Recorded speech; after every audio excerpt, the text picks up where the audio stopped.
She would only come back for the holidays and talk about how wonderful her life was since she was attending one of the greatest business schools in the state. I was a little jealous of her, but my sole goal was to work harder than her and get into a better place, which I achieved. I was accepted into an Ivy League school.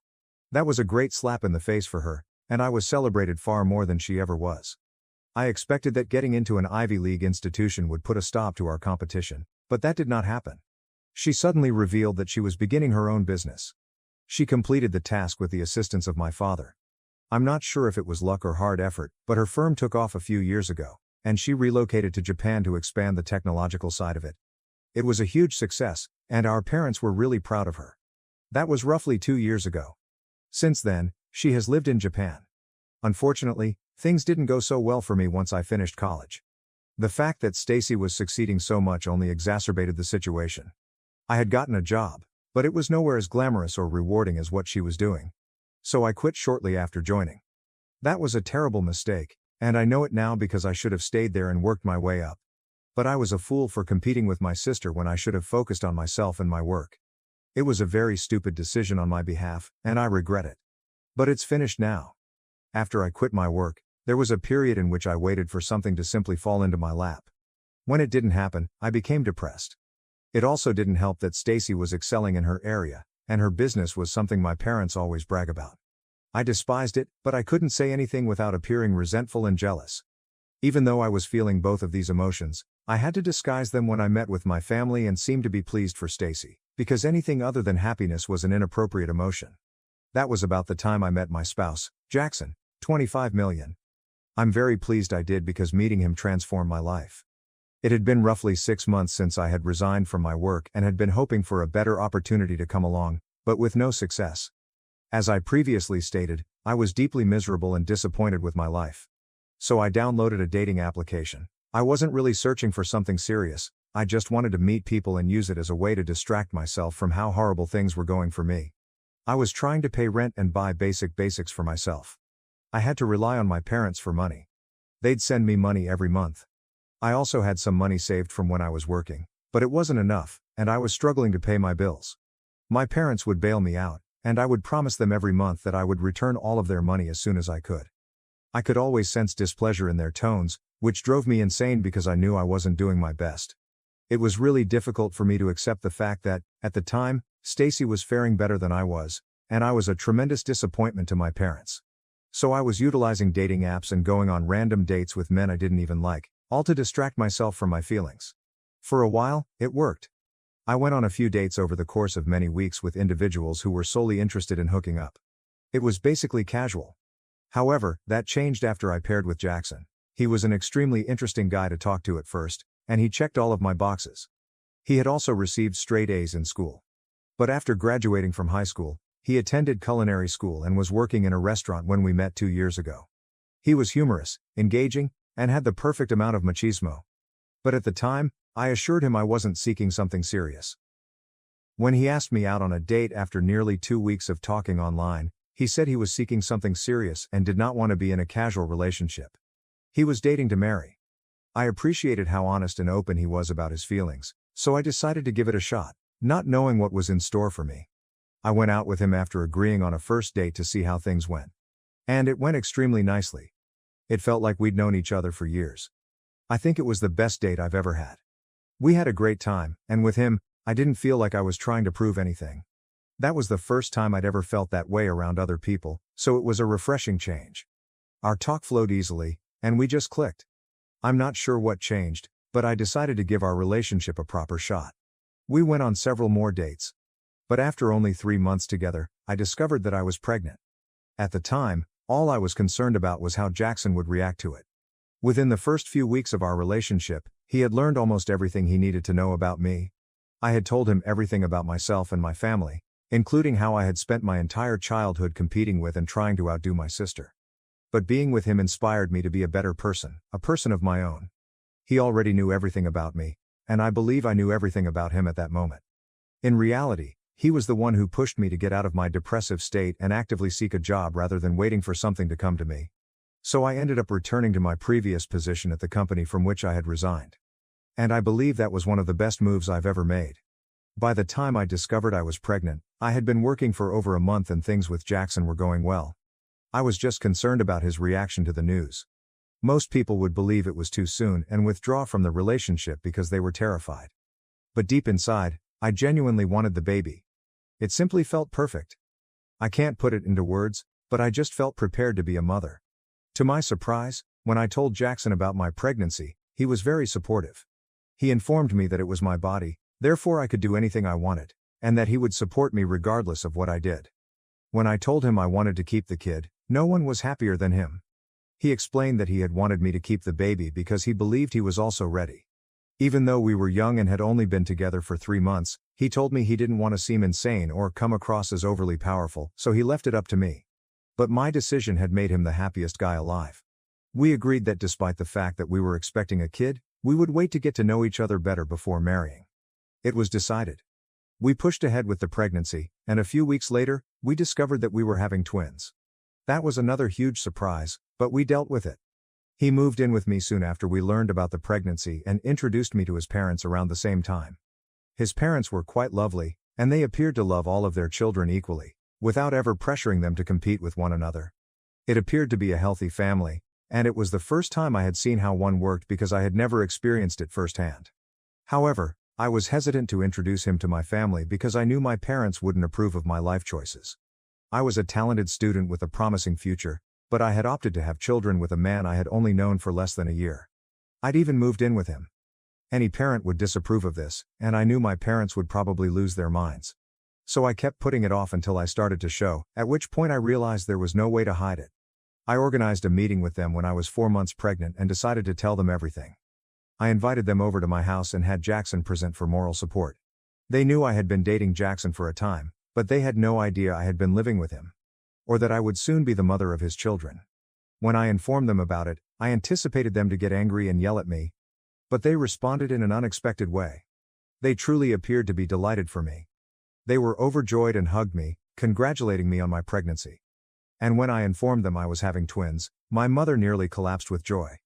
It was an unexpected reaction, but I was relieved that they were not upset with me. In fact, once they found out, they threw me a party and proclaimed to everyone that they were about to become grandparents.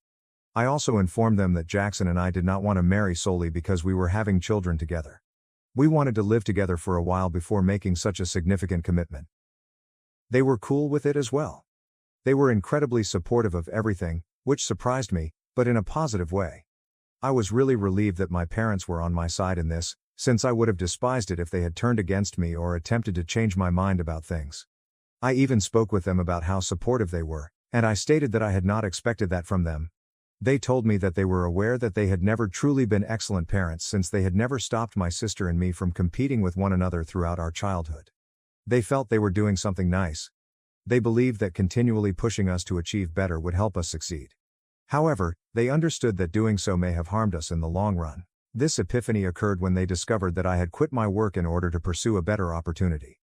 They recognized that Stacy's success with her own business had influenced her decision. They realized that I wanted to accomplish something on my own to outdo Stacy. I thought it was strange that they knew about it, even though I had never mentioned it to them. However, they stated that as parents, they were aware of what was going on and felt responsible for it.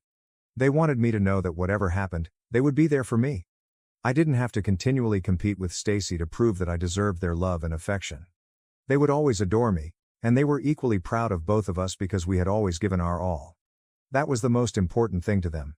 It was a much-needed chat, and I'm glad I talked it out with my folks. It made things much simpler for me during the pregnancy and afterwards because I could openly ask my parents to help me with the kids while Jackson and I worked. They also informed me that they had a similar interaction with Stacy. However, it appears that things did not proceed as planned. She had just smiled and said she didn't need them to say such things because she truly thought I was a sore loser.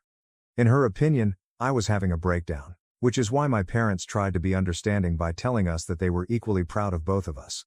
But she understood the truth, and refused to believe that our parents were truly attempting to turn a new leaf and become better parents.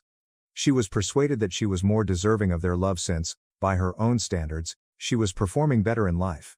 My parents assured me that they would speak with her again when she returned for the holidays, because internet discussions were not the same.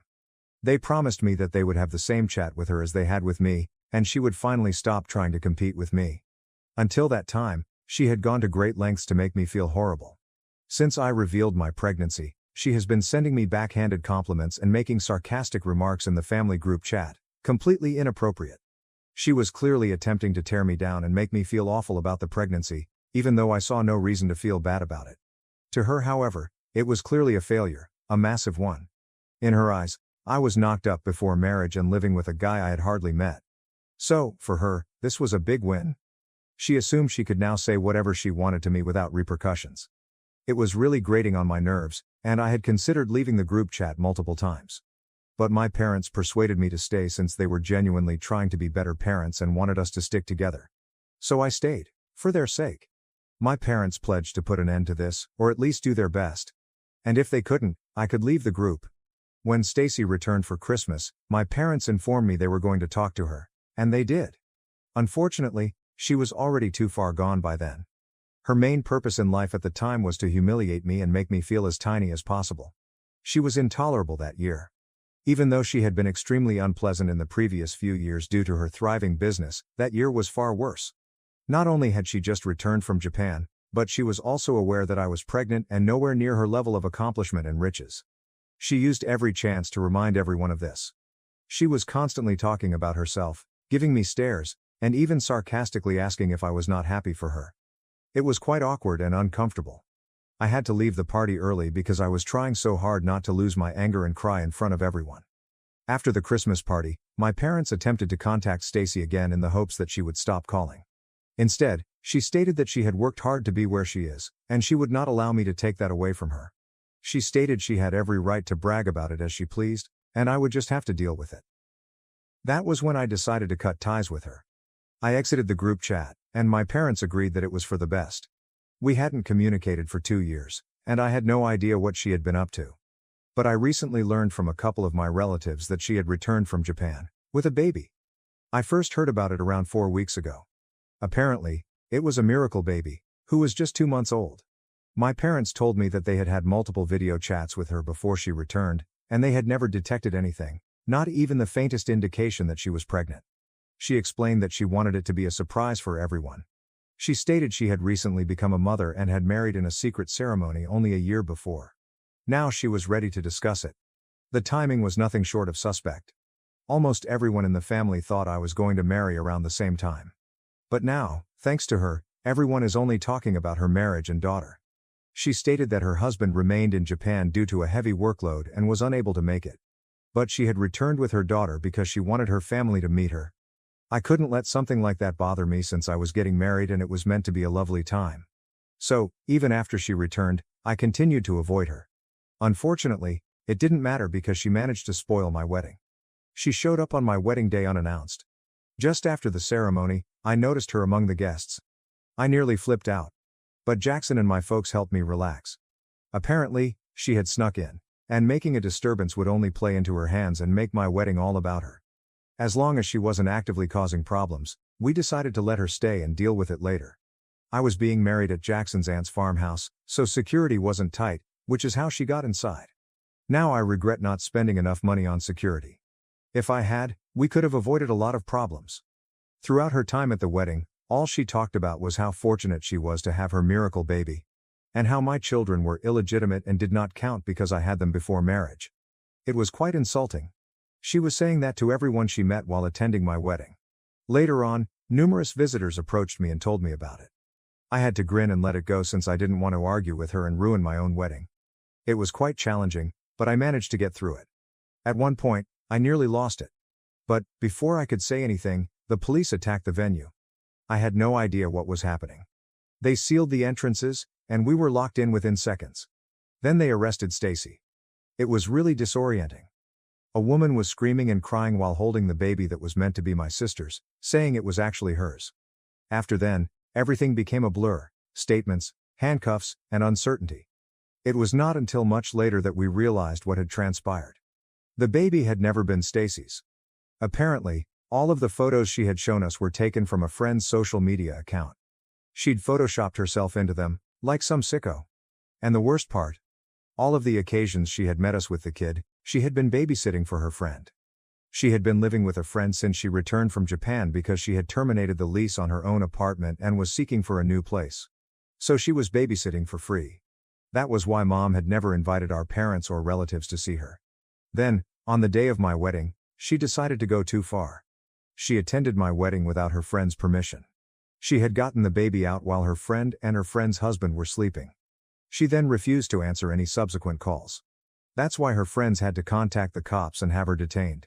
Fortunately, she had been constantly discussing my wedding and how she wanted to take me down, so her pals had guessed where she would be. This is how they found her and arrested her. It was really ridiculous.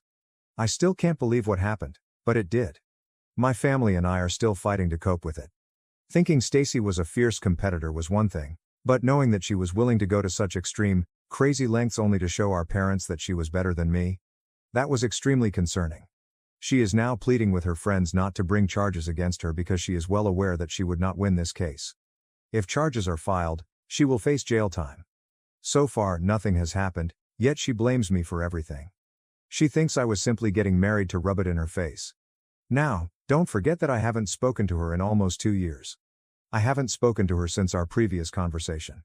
And I was even polite enough to let her crash my wedding because I didn't want to cause a scene or shame her. She was the one who transformed my wedding into something nasty. If anything, I should be blaming her. So, when she contacted me yesterday and told me that I needed to convince her friends that I had pushed her to do something crazy, I told her precisely what I believed. I told her that I wished she would wind up in prison, because that is where she belongs. Either that or the psych facility, as she is mad. My parents, however, believe that I must assist her at this time. They want me to persuade her friends that she wasn't thinking straight, because I was tormenting her with news of my marriage and children. That way, they may not file charges against her and have her detained. So far, the matter has become slightly more problematic because she had been living with them and babysitting the infant. The police have yet to figure out what to do about it. They cannot proceed without her friend's permission. It would have been a clear case of kidnapping if she hadn't been living with them and actively caring for their infant while they were away. But that is not the situation here. That is why she has managed to stay out of jail, for the time being. She continued insisting that they had already agreed to her take the kid with her anytime she wanted. But there's no way to corroborate it yet, so she's not in big trouble. All we need to do is persuade them not to file charges.